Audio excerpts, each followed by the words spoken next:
is acknowledge that through leaks, we had to find out that Zelensky was going to bomb Moscow on the anniversary. I mean, if you're so impartial, shouldn't you at least say, right, that Zelensky was going to bring us on the verge of World War III?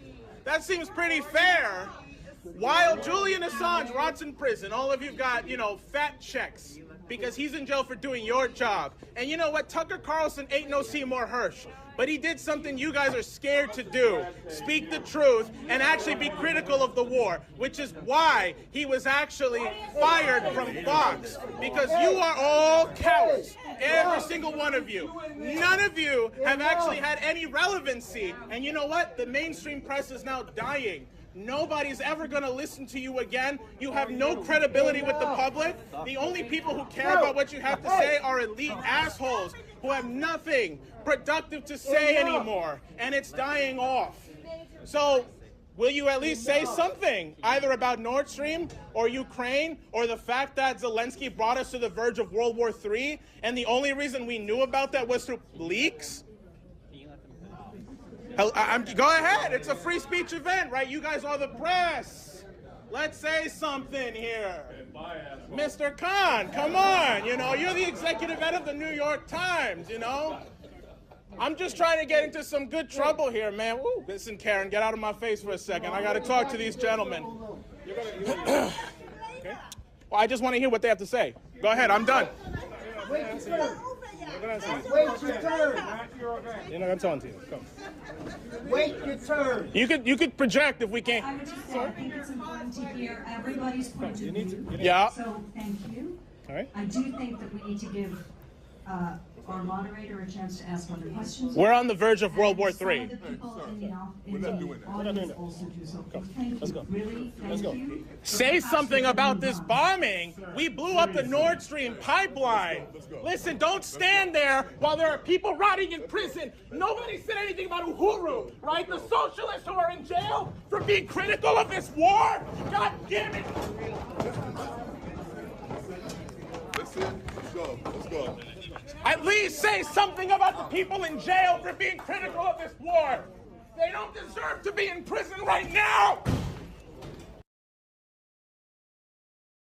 Yeah, wow. Actually, watching that in retrospect, it's kind of spooky how I said at the time that we're on the brink of World War III, and that feels more true now than it did then, especially because of the Zaporozhye nuclear power plant, where there are supposed to be provocations. I mean, both sides, the Ukrainians and the Russians, have been saying somebody's going to try and blow it up in the next 48 hours or so.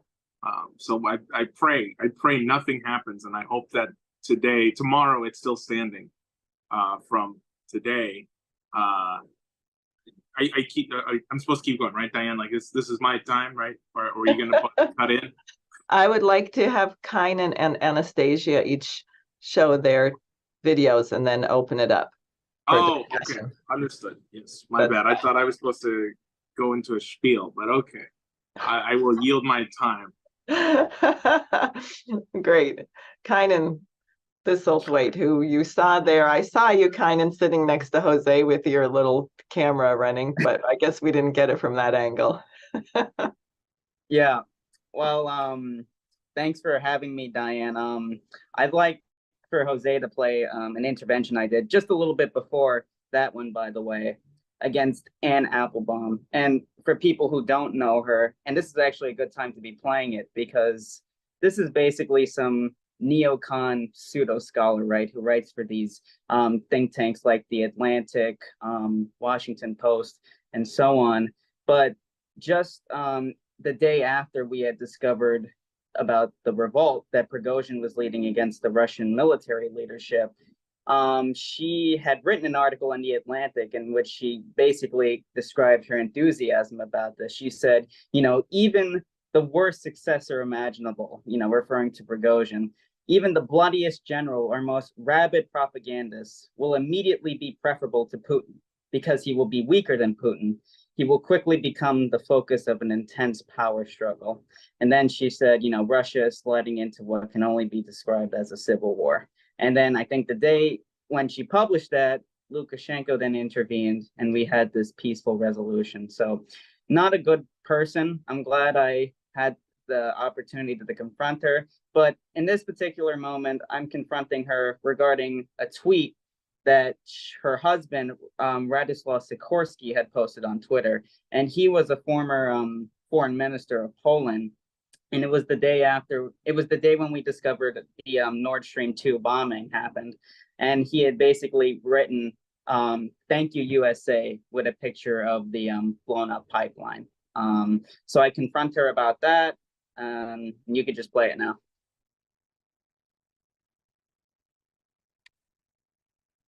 I just have a couple of questions. One, Seymour Hersh has published this expose that the United States was responsible for the destruction of the Nord Stream 1 and 2 pipelines. And yet he's an incredibly decorated journalist. He's been involved in exposing the My Lai massacre in the 1960s. He exposed the fact that the CIA was actually spying on our own citizens. And he exposed what was going on in Abu Ghraib in 2002. Now, you're talking all of this stuff about Ukraine, yet you're not mentioning that we had planned this attack on the pipelines in advance, much before the invasion. And this is an act of terrorism against Germany and against Russia. We're violating the sovereignty of one nation, and yet here we are talking about, the Russians are the bad guys. And what about the sanctions that we put on Syria? There was this horrific earthquake that hit Syria, that hit Turkey, and because of the sanctions, the Caesar sanctions which we put there, the required aid is not going to them because of our government sanctions and because we're occupying the northwest of that nation right now. So how is it that you can lie to all of us and say we're standing for democracy against this aggressor Russia when we're just as bad? We're terrorizing people all across the world, and we've destroyed a major piece of infrastructure. I'm running the show, not you. No. I want her to answer the question. Can you call for an international investigation into this Nord Stream sabotage?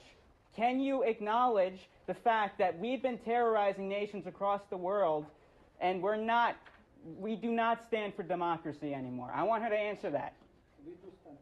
You want No. an Applebaum to answer? I want an answer from Ms. Applebaum. And also, I would like you to wait, one more thing. No. Can you talk about why your husband, Mr. Sikorski, why he put on Twitter, "Thank you, USA," after we bombed the Nord Stream pipelines? Why did your husband say that? It was a joke. It was a joke? Why did he delete it right after then? Because the joke was misunderstood. Okay. Yeah, okay.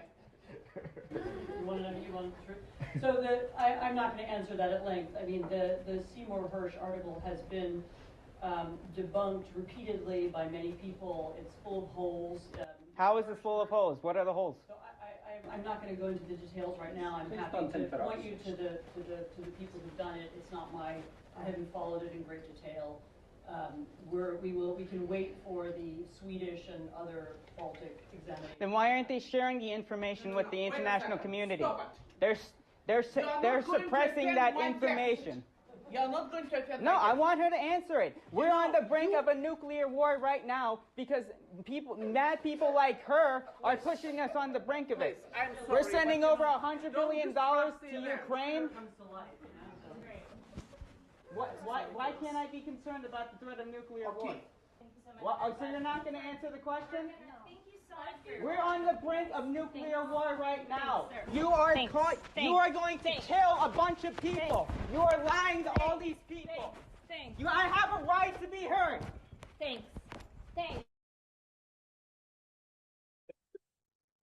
Yeah. Like a response. Stop it. Stop it. To this day, I don't know what the joke was. Right.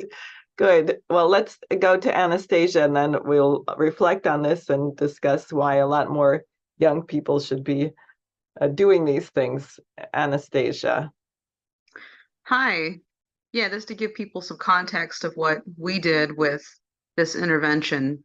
This was at a major Democratic Party get out the vote rally. So there was about 1,000 people here, and my husband, Stuart, and myself snuck in. We pretended to be very interested in helping to campaign. and Barack Obama was the headliner. So we had to wait through, God, it was like 2 hours of speeches from the governor, the vice governor, the senators of the state, the congressmen. I mean, it was like the real top-notch leadership of the country that was there, and all the major broadcasting stations also had it on live. And I think it it was one of those surreal experiences where you just know you had to say something in this crowd of what was probably going to eat you alive. But it was a very important thing to be done because it not only did we get it on camera, but it was also hit on national television. So Stuart, or you guys can go ahead and show it. You overthrew Ukraine in 2014! You overthrew the legitimate Ukraine in 2014! Tell us about your plans for nuclear war with Russia! Stop provoking nuclear war with Russia! You're going to kill us in nuclear war! Russia's the enemy! Russia is not the enemy! Russia's the enemy! Stop getting us into nuclear war with Russia! No nuclear war! Victorian Nuland financed the overthrow! Mr. President, there's more people that are going to get hurt if we go into nuclear war. Right now, we're on the verge of nuclear war thanks to what you did in Ukraine in 2014. Why won't you tell the truth about what you did to overthrow Ukraine in 2014? Will you tell the truth? Will you tell the truth? There is a process that we set up in our democracy. Yeah, but we're on the verge of nuclear war. Do you care about the lives of your supporters? Will you tell the truth before the world walks into world war?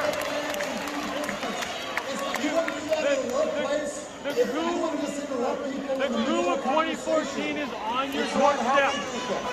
You were the one that allowed for a radical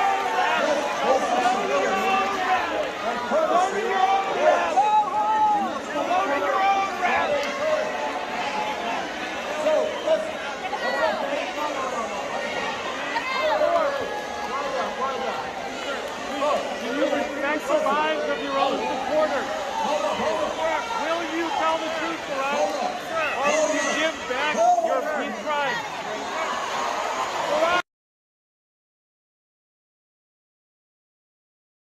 Great. I think you can see from that last one very well why this is so necessary. And I'm wondering if all those young people screaming to defend Obama and nuclear war have the same view now as things escalate. Very important. Jose, is everybody on the screen now? Including Ozymandias? They will be in just a second. Okay. Yeah.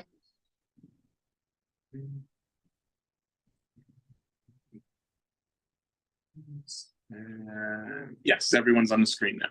Great.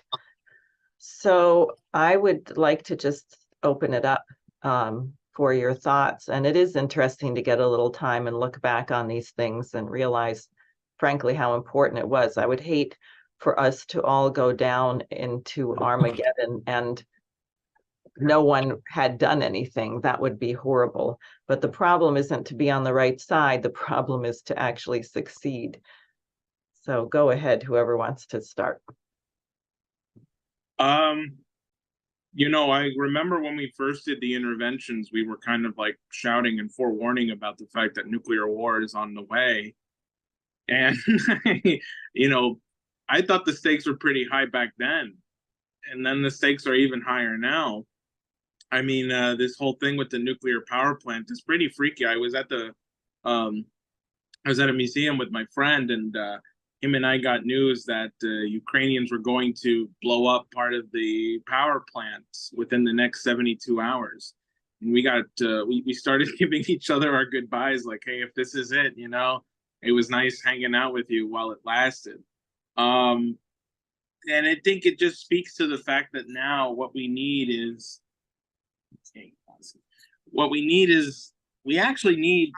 I think Scott Ritter kind of said it the best. He said that if people understood the stakes and the seriousness of what was going on, that they would get their friends and family to surround the Pentagon, to surround the White House, to demand that they stop, this madness and stop funding this war. And I think that's kind of where we are right now. And it's important that people really take their heads out of the sand and say, you know what, I need to speak up about the fact that we are going to start a nuclear war right now, and that people like Lindsey Graham and who just approved cluster bombs being sent to Ukraine, and supposedly Biden's going to make an official announcement about this tomorrow. More F-16s, cluster bombs, which for people who don't know what cluster bombs are, they cause a lot of they're very unreliable. So if they get shot into an area, they may not explode until years after or so, and anything could set it off. So it's a real danger to civilians long after the war may even be over. Yeah, and I'll just add to what you were saying, Jose. I mean, the situation with the Zaporizhia nuclear power plant really does scare me too. And it makes me realize that I don't think we have till an election in 2024 to really change the situation at this point, And I don't think it has to be done from the basis of electoral politics, because I think we all know the fact that the two-party system is broken. It can't be done through that system, and what we need to do is scuttle it. And one of the things Jose and I and Anastasia had worked on was actually training these people to do these interventions, because you have 435 congressional districts in the United States. And that just one person would take responsibility for that district, go to their town halls, confront their city council members, whoever's holding a meeting, you have to go to them and brief them on what the situation is. You can't sit on the sidelines anymore, as Ray McGovern has constantly emphasized throughout our conferences. So, yeah. I would also say people have said, well, there's no major events. I'm not in New York City. No bigwigs come here. My congressman is hiding in his office. One, I think we can do some very effective work using social media. Bring a delegation to the congressman's office and film it. And if they won't let you film the meeting inside the office, then film it outside the office and give a report. We should hold their feet to the fire. But also, as we saw from these crowds, no group is too small, because frankly, what we're dealing with is a problem in the American population. The American population is delusional. They think that there is someone in Washington, D.C. who cares enough about the future that whatever it is, that person, that group of people is going to step forward and prevent this thing from going over the cliff. And the problem I have with that is, so far, I have not seen any evidence that there is anyone there willing to put the brakes on. Yeah, I think that's true. And, I was just kind of reflecting on what we've done since these interventions, because what it had sparked was actually a really wonderful and sublime collaboration with many people in the United States, with the Libertarian Party, the People's Party, all different kinds of peace organizations. And I was actually getting kind of choked up thinking about it, like the process, and reflecting how all that happened, because now, just in talking with folks, and people are realizing that it's us. We can't wait for someone to come in and save us. It's us. And I've had many conversations with different leaders now within these peace organizations who, everybody wants to hope that someone's going to come in and save them, some presidential candidate, some miracle worker, whatever. And then it's like, I don't want to make this into like a religious thing, but it is like drinking from the cup of Gethsemane, where you have to say, I am taking the responsibility for this, and I'm going to make sure that this happens. And I think that, we could talk more about this in the discussion, but we formed now an international peace coalition with people We are talking also today about the question of the presidency. What are your thoughts about that? Well, I mean, look at RFK Jr. and the fact that he's been making a big deal about the speech that we've been promoting, the JFK June 10th American University speech. What kind of peace do I mean? Not a Pax Americana, that speech, not peace in our time, but peace in all time. Not to toot our own horn, but our organization has made a very big deal about that speech and has been getting it circulated around social media. And we had a campaign to actually get people to listen to it. And what does RFK Jr. do? He then starts adopting that as part of his campaign ads. He does a big policy speech, and he then, starts making that the core of his presidency.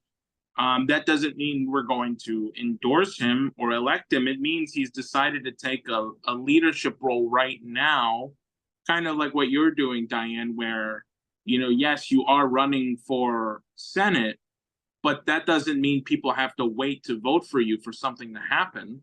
It means we're doing something right now, and you just happen to also be a senatorial candidate. And I think that's exactly the way all campaigns should be run, by the way. It's not, and when RFK Jr. at his town hall on June 20th, he didn't say, if you vote for me, I'll end the war like Donald Trump. Donald Trump said, I can end the war in 48 hours, okay? But RFK Jr.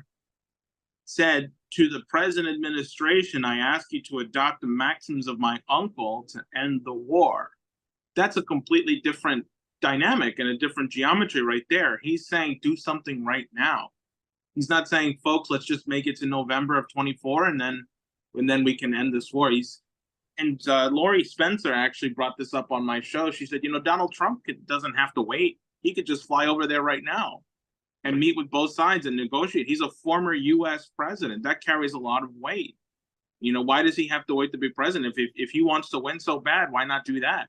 Why not go over there and fly and talk with Putin, talk with Zelensky, and negotiate the deal himself? I mean, he knows. He wrote a book called The Art of the Deal, right? So, why do these guys have to wait to be elected? Just do something now, and I think that's where our influence comes in. Yeah. Oh, go ahead, Kynan. Oh, thanks, Ann. Well, yeah, I back what you say, Jose. And RFK Jr. evoking the American University speech was incredibly important, because I think it gets to the consciousness of America, what we actually used to be, us being a beacon of hope to the world and not going abroad finding monsters to destroy. I think evoking that speech was incredibly important, and will provide a great flank for us to intervene in the presidency. And, just reflecting on his last town hall, I think a week or two ago, he was asked by, this moderator, oh, what about Trump? What are you going to do about Trump? Obviously getting him, to attack him.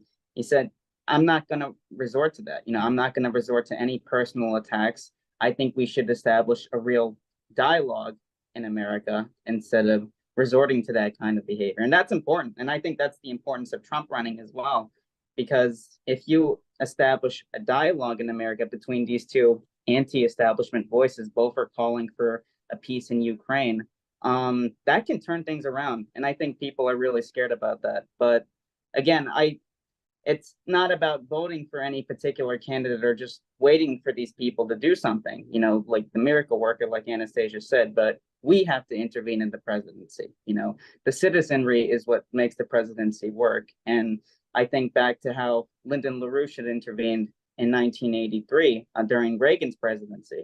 And I know LaRouche, if I'm not mistaken, was running as a Democrat for him. So for him to be going into this administration, it's odd, but he actually got a policy adopted, the SDI, and had that policy, actually been worked on, if the administration didn't drop it, we wouldn't be in this situation today. So I think we should take a page from that kind of method.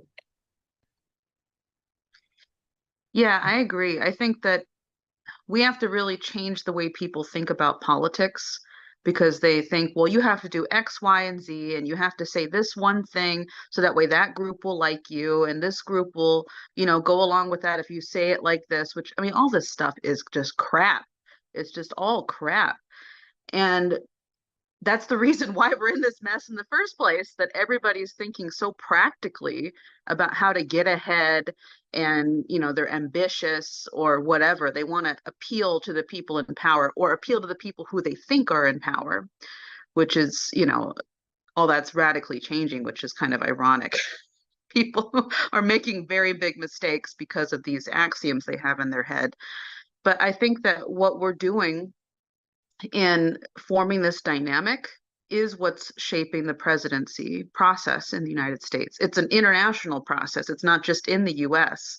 It's a whole international process. The global South is affecting this. China's affecting this. Africa, the African nations are affecting this. And, the fact that you have a new system in the world, which is forming amongst the BRICS nations, this global South movement, I think is going to be a defining factor in how politics in the US is shaped right now, because people are seeing, if we can communicate that there is another option out there. When I talk with Americans, the reason why they feel like they have no power and they can't act is because they feel like there's nothing else in motion. But we're creating that motion.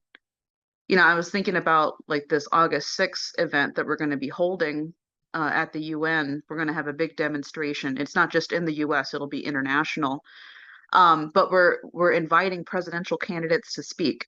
And we're saying, hey, if you stand for peace, I don't care what ideology you're from, come and be here. This is where you have to be. We need to shape the discussion right now to make the danger of thermonuclear war an obsolete option.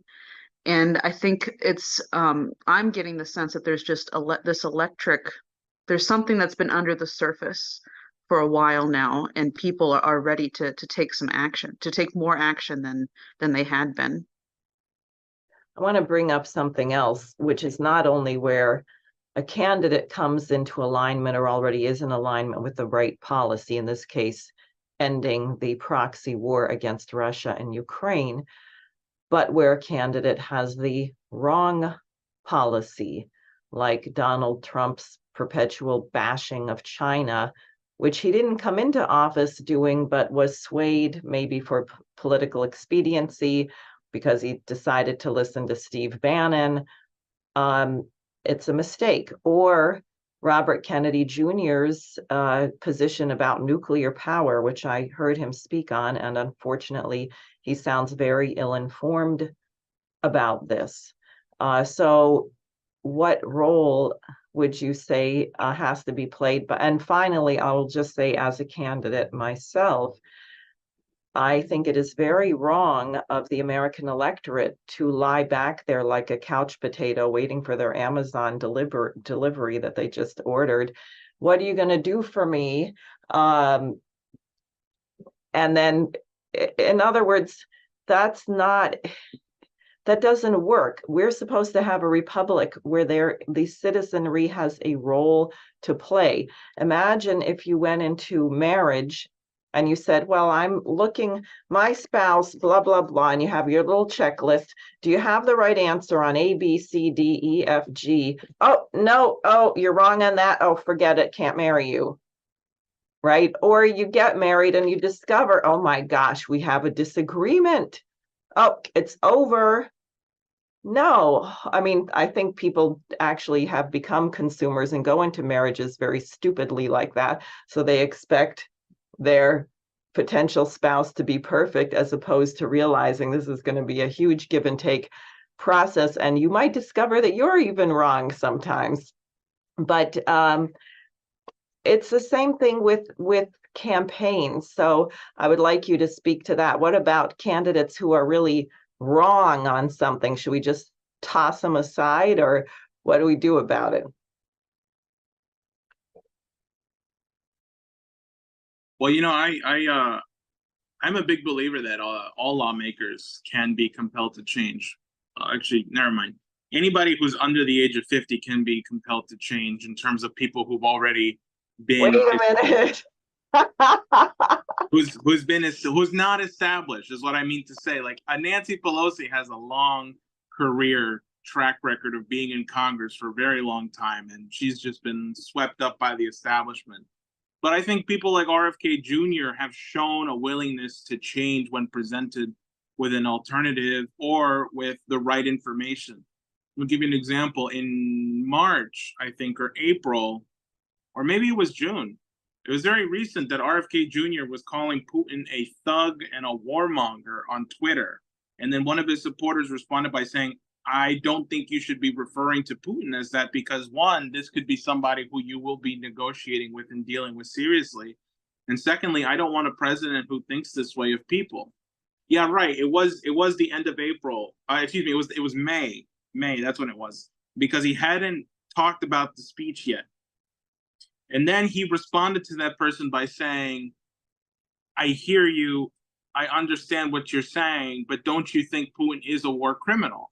And then the person went through a list of like, maybe, but we shouldn't, say that about other countries, but without looking at ourselves first. And then RFK Jr. started talking about the speech because of our efforts of trying to popularize the damn speech and getting everybody to listen to it. And now he has a very different dynamic in terms of how he's going to end the war now than he first did back in May when he was saying, I'm going to bring the war criminal to justice. Now he's actually taking the maxims of his uncle, and he has changed because of the efforts of what we did and because of that one person on Twitter who said, don't talk like that. I don't think it's right. That's a small example of how you shape a presidency. There are very famous examples of it. Frederick Douglass and Lincoln, right? Frederick Douglass would yell at Lincoln all the time, you need to end slavery. You need to end slavery. And Lincoln's like, I hear you. And, Frederick Douglass then recruited 100,000 Black soldiers to the Civil War. I mean, it's about, and Kennedy also changed from 1962 and 1963 when he wanted to get to the moon to beat the Soviets. He was telling this to James Webb, the head of NASA in 1962, we need to beat the Soviets. And James Webb was like, I don't want to be involved in your stupid space race. And then in 63, in September, he's telling the United Nations space is big enough for everyone, and let's extend an olive branch to work with the Soviets. Why limit it to just ourselves? We can work with everyone to go to space. That's also an example of a president that has the ability to change their axioms and their maxims in order to be a better president. And it's all shaped because of the citizenry. So I guess you need a competent person first. And then you can have a citizenry who can then shape them. Well, Diane, I guess based on Jose's logic, since you're over 50, we shouldn't be supporting you. It's not established. It's not what I'm saying. I'm saying it's established. No, I think what Jose was saying is I've already attained perfection, so there's nothing to learn. There you go. There you go. But just to add to this, there was a quote I was thinking about by RFK Sr. And this was when he was running for presidency in '68, I think. And he was talking about the decision-making process involved in Vietnam and how he had played a part of that. And he said that I was involved in many of the early decisions on Vietnam, decisions which helped set us on our present path. It may be that the effort was doomed from the start, that it was never really possible to bring all the people of South Vietnam under the rule of the successive government. We supported governments one after the other, riddled with corruption, inefficiency, and greed. Governments which did not and could not successfully capture and energize the national feelings of their people. If that is the case, as it well may be, then I am willing to bear my share of the responsibility before history and before my fellow citizens. The past error is no excuse for its own perpetuation. Tragedy is a tool for the living to gain wisdom, not as a guide by which to live. Now as ever, we do ourselves best justice when we measure ourselves against ancient tests. As in the Antigone of Sophocles, all men make mistakes, but a good man yields when he knows his course is wrong and repairs the evil. The only sin is pride. And I think just that we have to take that into consideration, because, you know, I don't think any leader goes in knowing everything that he's going to do, everything that's right, but the citizenry has to organize the president, you know? And when I was petitioning for you, I remember it was during the Roe v. Wade decision on abortion. I got so many people saying, you know, what's Diane's stance on abortion? And I know you didn't support it at the time, they just walked away from me. So really, we have to understand what human nature is. You know, it's that ability to change. It's that ability to recognize the good in others, the willing to do what's right, that we have to recognize. So yeah, I just ended with that. Yeah, I think we have to hold everybody to what they say. I think we should take everybody at their word and hold them to it. And if people claim they're going to do certain things, they should be held to that. And if people, you know, are mistaken or wrong or are doing something out of an ambitious endeavor, then they should be called out on it. And, you know, this is a legacy that we've had in the LaRouche movement, actually. We've actually have worked with presidents in the past who we, quite frankly, said very harsh things about. And that's good. That actually, funny enough, people think that you get ahead by being nice, that you get ahead by playing a game of appearing to be, you know, acceptable or something like that. People don't trust that. Someone of substance is going to trust you more if you say what you really think, if you say what you know to be true, and you actually have an honest discussion about it. That's where real trust comes from. It doesn't come from being friends. And you'll find that actually you'll develop a real friendship. And this isn't just in politics, this is in life. This is some life advice for everybody, to be honest about what you really think, and to have the faith that the person sitting next to you can understand and has the mind to be able to understand what is truthful. And I think that that's really a key thing here, is to have that faith that humanity is intrinsically good. This is what Helga Zepp-LaRouche put in her 10th principle, the final principle of her 10 principles, that humanity is intrinsically good. And that's how you can organize. You take that idea and you organize in that way. So I have that faith. I know you guys have that faith. That's why we're doing these interventions, you know. And Diane, I know you've been organizing, you know, I won't say your age, but all of your all of your years. And I'm, you know, I'm just honored to be part of this process and to see people taking on this role and inspiring the world to accomplish what we need to do. Thanks. Well, a couple of thoughts, and then I also really want to urge anyone who's watching this show who is yourself a young person or know young people who should be involved in the LaRouche movement or in my campaign in New York, or you're not in New York and you want to come into New York and help with the campaign, that would be great. We need you. And also there's a lot that goes into preparing ourselves for leadership. When I met Lyndon LaRouche, I was 21 years old, just before he was sent off to prison.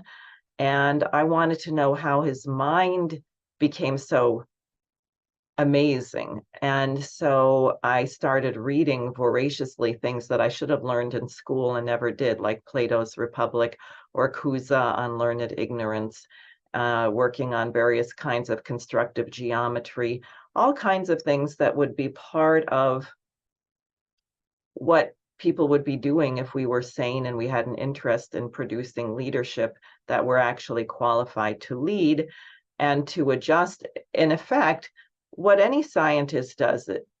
We're not fixed, we are imperfect. So our knowledge of the universe should change. We should change perpetually, because if you're committed to a course of truthfulness, then you repeatedly discover that what you were saying before was not perfect. And then you're going to have to come up with a better approximation. There's a method for that. The other thing you said, Anastasia, is two things. It's also not just being nice, it's flattery, which always leaves a very bad taste in one's mouth, if you know what I mean. Dante had a special place for flatterers in hell, which was most stinky and uncomfortable. And then the question of being credible. Something just happened to me where someone wanted me to speak at a particular event coming up. And someone said, no, we can't have her because she's not credible. How can you have a Senate candidate who's not likely to win? I'd say, first of all, how do you know how credible my campaign is? But second of all, really? We're worried about how we look to people who are proposing, like Ambassador Michael McFaul, Obama's. I mean, this is a guy, he's not in a mental hospital, he's not on a comedy show. He's the former ambassador of the US to Russia, saying, oh, the attempt by Prigozhin to launch his insurrection demonstrates, never mind the fact that it was quelled within 24 hours in an amazingly calm and rational way. It demonstrates that Putin is weak. We should now invade Crimea. And if Putin nukes Ukraine, don't worry about it. It'll probably just make the Ukrainian army fight harder. Now, why would you worry if someone like that thinks you're credible? We have to tell the truth. We have to say what should be. And part of the thing, I think, as you get older, is if you're not careful, you can become jaded. And you say, no, we could never have world peace. Oh, no, there's always going to be a war. No, just forget. There's always going to be a war. So you just have to go along with it. And that is a really unacceptable world outlook. So we just have about another 10 minutes, and I'd like to hear your thoughts and your words to any young people out there and anything else you want to say. And you can say more about August 6th too, if you like. I would just say, everybody says, well, if I was around during the Iraq War, I would have done something differently. If I was around during World War II, Vietnam, Korea, every war we've had really after Kennedy was shot, people say, I would have done something. Okay, well, now's the time. This is your moment. Go ahead to do something. That's what I would say. Now's the time to stand up. You don't have time to wait for next year. Thankfully, I saw something that Ukrainian intelligence is now saying the threat is receding at the Zaporozhye nuclear power plant. Who knows what the next thing is going to be that'll increase the tensions yet again. And we can't be playing with fire. So stand up and do something right now, or you will never have the right to speak again unless you speak up now. Because you may not be able to speak up ever again. Nobody will, because we'll all be dead. So, sorry, that's a little bleak, but yeah. Oh, it's true. Yeah, I agree with everything you just said.